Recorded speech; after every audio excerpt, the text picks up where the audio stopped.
Hoje, dia 2 de abril, é celebrado o Dia Mundial da Conscientização do Autismo, uma data muito importante para colocar em discussão os direitos e desafios enfrentados pelas pessoas que possuem o transtorno do espectro autista, o TEA. Nos últimos anos, pessoal, o tema vem ganhando espaço na sociedade, aqui na Assembleia Legislativa também. No entanto, o caminho ainda é muito longo, principalmente quando falamos em políticas públicas voltadas para essas pessoas. Só para você ter uma ideia, o último dado divulgado sobre quantas pessoas com autismo vivem no Brasil é de 2010. Olha só, há 24 anos a Organização Mundial da Saúde estimou que o país, então o Brasil, tinha cerca de 2 milhões de pessoas com autismo. A expectativa é que de lá para cá esse número também, claro, tenha dobrado. Apesar de ter havido avanços significativos no que diz respeito aos direitos das pessoas com a doença, ou melhor, com essa situação, a luta para a garantia da educação de saúde, transporte e muitas outras ainda é desafiadora. Para a gente falar sobre esse assunto, o quadro Fala Defensoria de hoje conversa de forma remota com a defensora pública Renata Flores Tibriçá, coordenadora do Núcleo Especializado de Direitos da Pessoa Idosa e da Pessoa com Deficiência da Defensoria Paulista. Seja muito bem-vinda, bom dia. E aí aqui eu quero já esclarecer uma situação. O TEA não é considerado uma doença. Vale a pena a gente falar que isso também é importante, deixar muito claro. Isso é um direito da pessoa com deficiência ter essa noção. E a população também. O TEA não é uma doença. Novamente, Tibriçá, bom dia. Bom dia. É um prazer participar aqui do programa. De fato, o transtorno do espectro autista não é uma doença no sentido de que a pessoa com TEA, ela tem uma condição permanente, né? E conforme a Lei 12.764 de 2012, é considerada a pessoa com deficiência para todos os efeitos legais. Também seria possível, com base na própria convenção, pensando no conceito trazido pela convenção, baseado no modelo social de deficiência, não no modelo médico, que a pessoa com TEA, sim, também é uma pessoa com deficiência, porque ela tem impedimentos, enfrenta barreiras na sociedade e tem restrição de participação e atividade. Muito obrigado por nos trazer essa informação, porque muita gente ainda, doutora, precisa trabalhar melhor a nomenclatura. Aliás, a gente está em constante formação em relação a isso, E nós precisamos estar bem atentos a essa ideia, principalmente na Casa Legislativa, Daqui são criadas, manipuladas todas as leis, importante isso, essa compreensão. E quando eu falo manipular, é no sentido de trazer, de fato, a ideia, os questionamentos, as discussões. E aí, quando a gente fala sobre discussão, ainda tem muito a se dizer sobre essa realidade, os desafios enormes, não somente para a pessoa com a deficiência, mas também com familiares, os parentes, Sim, com certeza.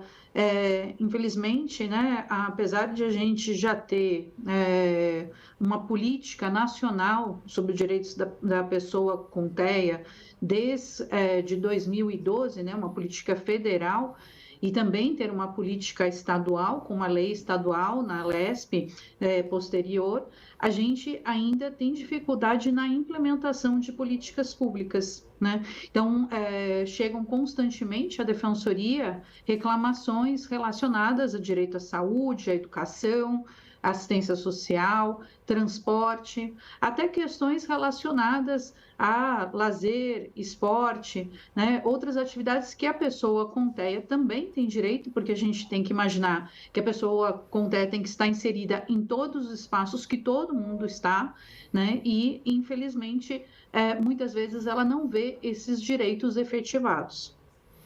Falando exatamente sobre essas questões, das principais dificuldades, enfrentadas pelas pessoas com TEA, e aí a gente pode ampliar, né, como dissemos agora há pouco também sobre esses familiares. É claro que nos últimos anos houve um avanço significativo, né, mas ainda há muito o que melhorar, e aqui a Lespe tem falado muito sobre esse assunto, né. Na visão da senhora, o que de repente os parlamentares poderiam ajudar cada vez mais para a implantação de políticas públicas?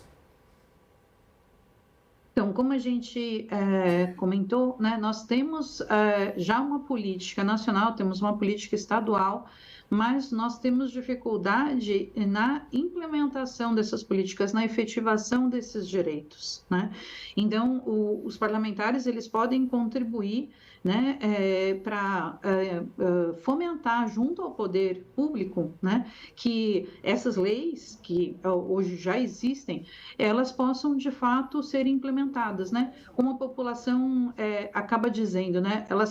As pessoas querem que a lei ela saia do papel, né? Que ela possa de fato se repercutir na vida diária das pessoas no sentido de conquista de direitos de fato, né? Porque as reclamações que a gente vê e que a gente recebe na Defensoria Pública são reclamações de que há uma ausência, por exemplo, de serviços de saúde que garantem o atendimento integral para as pessoas com TEA. A gente, obviamente, não busca que a pessoa com TEA ela seja curada, porque, como a gente falou, isso é uma condição permanente, né? Mas que ela possa ter, de fato, qualidade de vida, que ela possa ter bem-estar, e isso depende de um apoio terapêutico, né?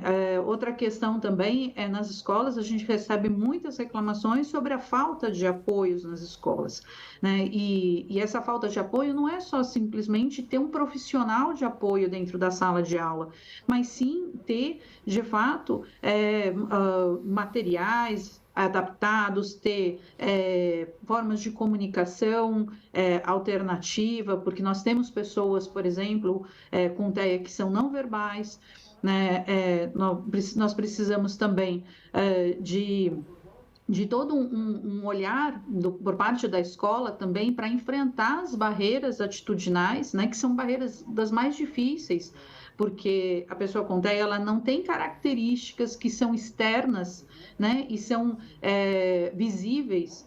E aí, com isso, muitas vezes sofrem preconceito porque não se compreende de que aquilo faz parte de uma forma de vida dela, né? Ou seja, de uma neurodiversidade, né? E muitas vezes é visto como um mau comportamento, por exemplo, né? Então, a gente precisa de um olhar completo para que essas barreiras, né, possam ser, de fato, eliminadas, né? Ou apoios possam ser concedidos para enfrentar essas barreiras e garantir, de fato, uma participação efetiva com o aprendizado. Porque a criança com TEA não vai apenas para a escola para se socializar, ela vai para a escola também para poder participar e aprender participar de todas as atividades e aprender o conteúdo acadêmico, curricular que está sendo fornecido ali.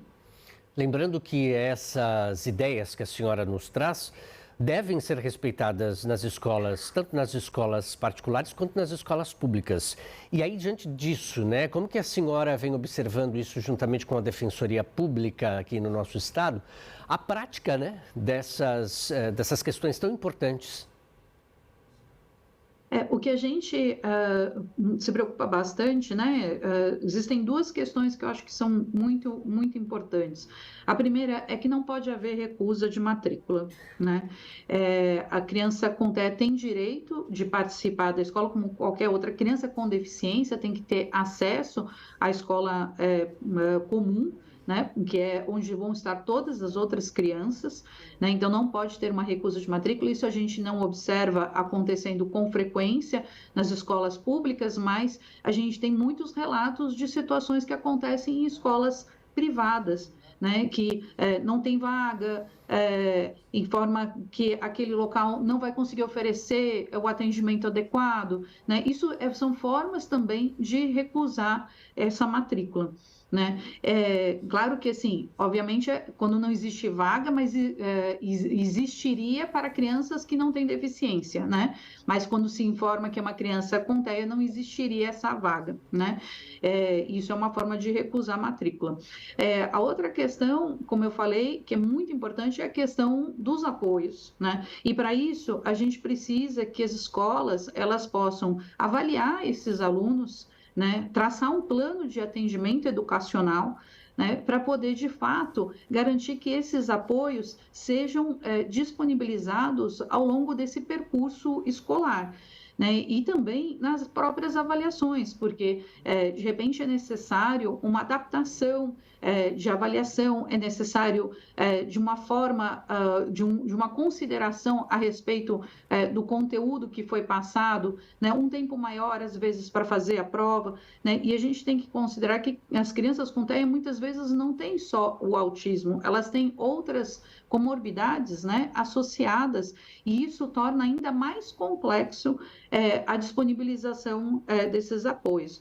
Um profissional de apoio é importante, mas ele não é a pessoa única que vai garantir esse apoio. A gente precisa também de professores de educação especial, né? Esses professores que vão, de fato, planejar, pensar quais são as atividades que a gente vai garantir que sejam disponibilizadas ali para o aluno para que ele possa aprender o conteúdo acadêmico, né? Então, uma pessoa que de fato é formada, tem conhecimento técnico e trabalha em conjunto com o professor regente e tem ali também, claro, um profissional de apoio, né? Então, o professor de educação especial, ele é também uma chave importante nesse processo de inclusão escolar. E aí, quando a senhora fala sobre inclusão, a gente pode relembrar também a questão do capacitismo, né? Você que está nos acompanhando, de repente não ouviu falar sobre nessa palavra capacitismo. É aquele preconceito, né, da pessoa que tem a deficiência. E isso também alcança a pessoa com TEA, né, doutora? Sim, as pessoas com TEA, elas sofrem também capacitismo, como qualquer outra pessoa com deficiência. O capacitismo é a discriminação da pessoa em razão da deficiência que ela tem, né? E isso faz com que, às vezes, se limite o acesso a determinados serviços ou atividades por conta da própria condição. Isso não pode acontecer, né? Porque isso, de fato, é capacitismo, é uma discriminação, né? E isso pode acontecer em várias situações. Por exemplo, é capacitismo quando a gente tem uma recusa de matrícula, né?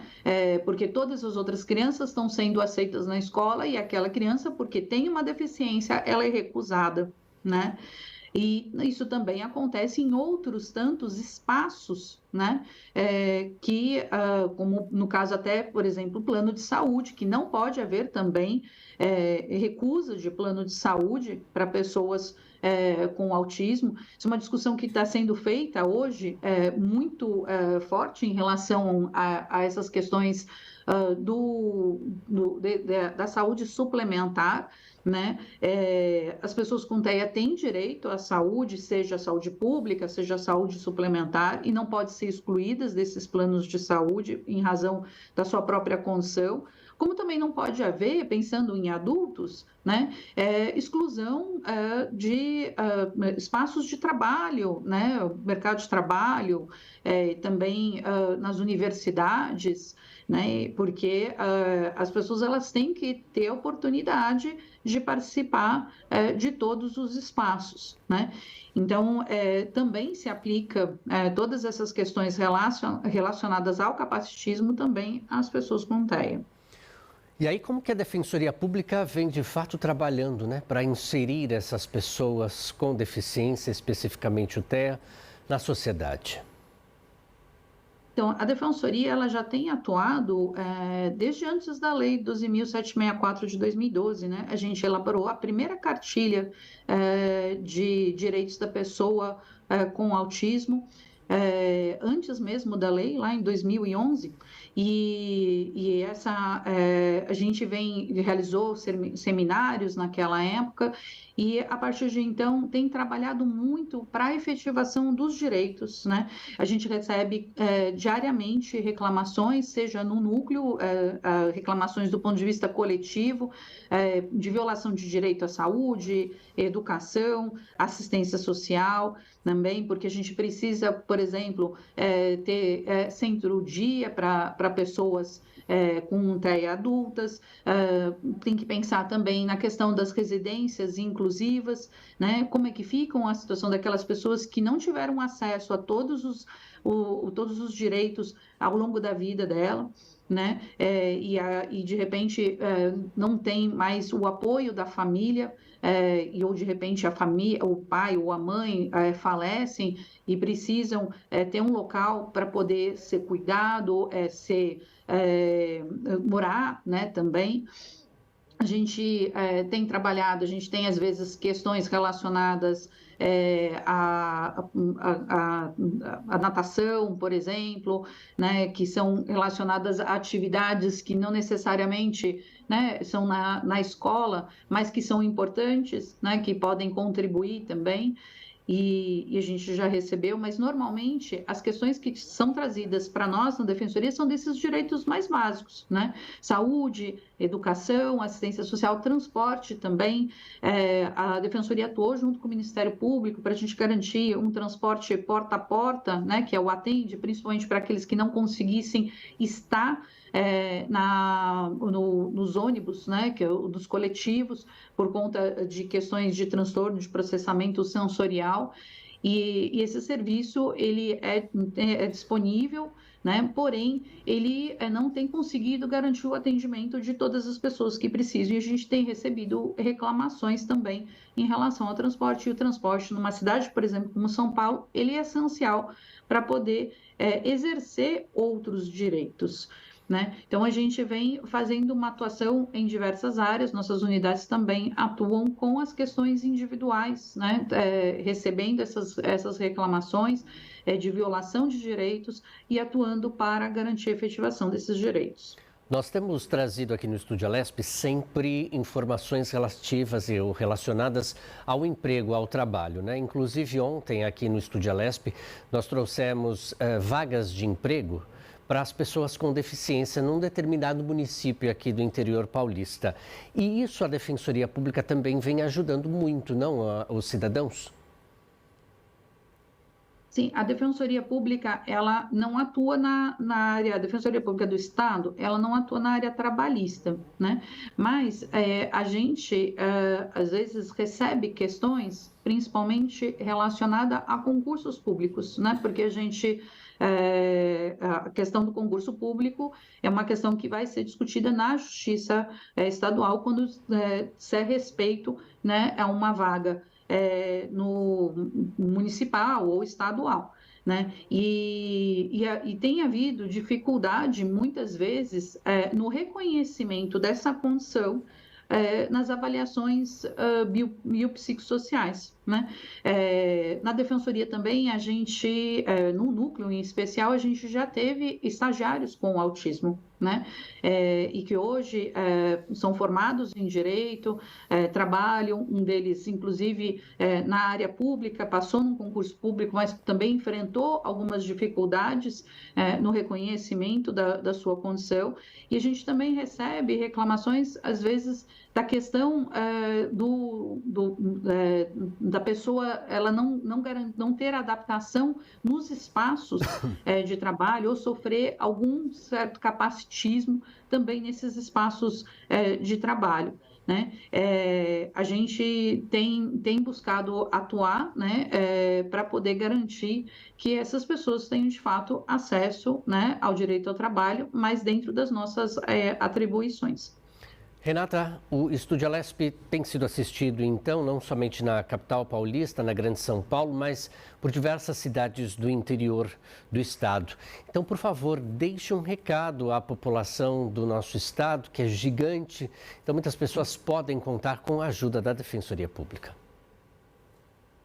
Então, a Defensoria Pública é uma instituição, né, que tem como missão constitucional garantir o acesso à justiça da população necessitada e pode atender, né, tanto casos individuais como coletivos, né, atuar de forma extrajudicial como judicial.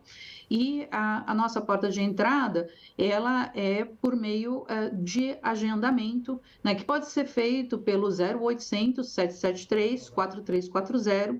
Infelizmente, a gente não está em todas as cidades, né, nós não temos unidade em todas as cidades do estado, mas nós temos uma parceria, um convênio com a Ordem dos Advogados do Brasil para garantir o acesso à justiça em todo o estado. Né?